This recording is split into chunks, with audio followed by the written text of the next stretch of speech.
Meanwhile, several members of the ruling party expressed their views on Sri Lanka's economic situation.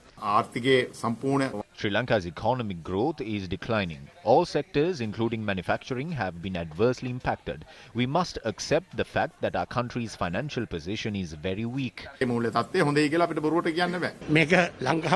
The increase in crude oil prices is a global issue. The general public must realize that the tax concessions provided to them by the present government outweigh the revision in fuel prices. After we came to power, we slashed the value-added tax from 15% to 8% and abolished the payee taxes.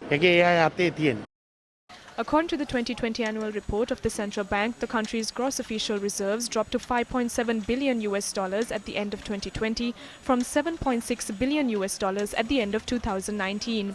By the end of March this year, gross official reserves had dropped further to $4.1 billion.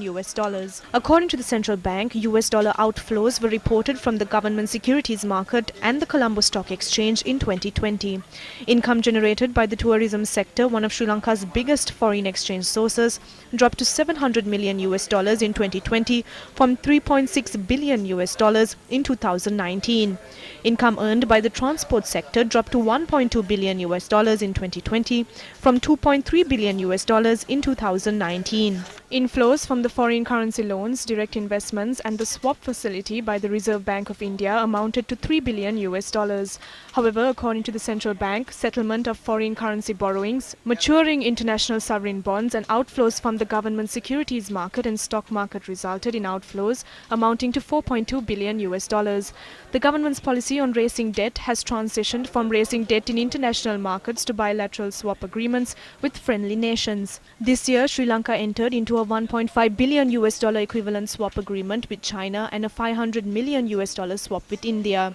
The central bank recently announced that Sri Lanka has foreign debt repayments amounting to $3.7 billion this year, out of which $1.3 billion has already been settled.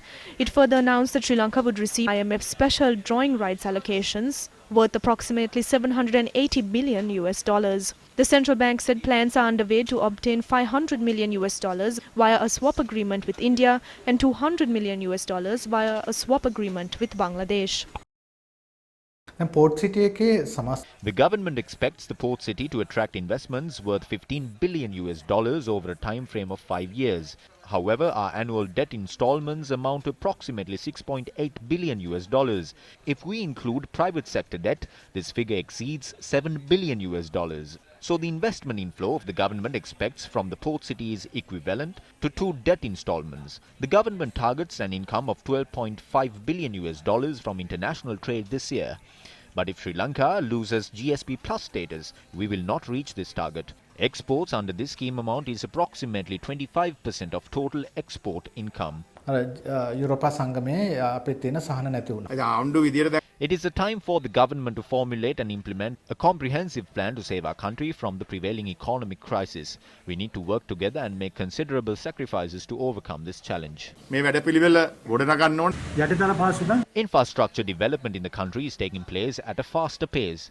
When the pandemic hit the country, we provided moratoriums and sufficient credit to all businesses. We prevented companies from going bankrupt and ensured employees were not deprived of their salaries. We have continuously focused on developing schools and irrigation systems. I believe that once we overcome the pandemic, our country will witness significant economic growth.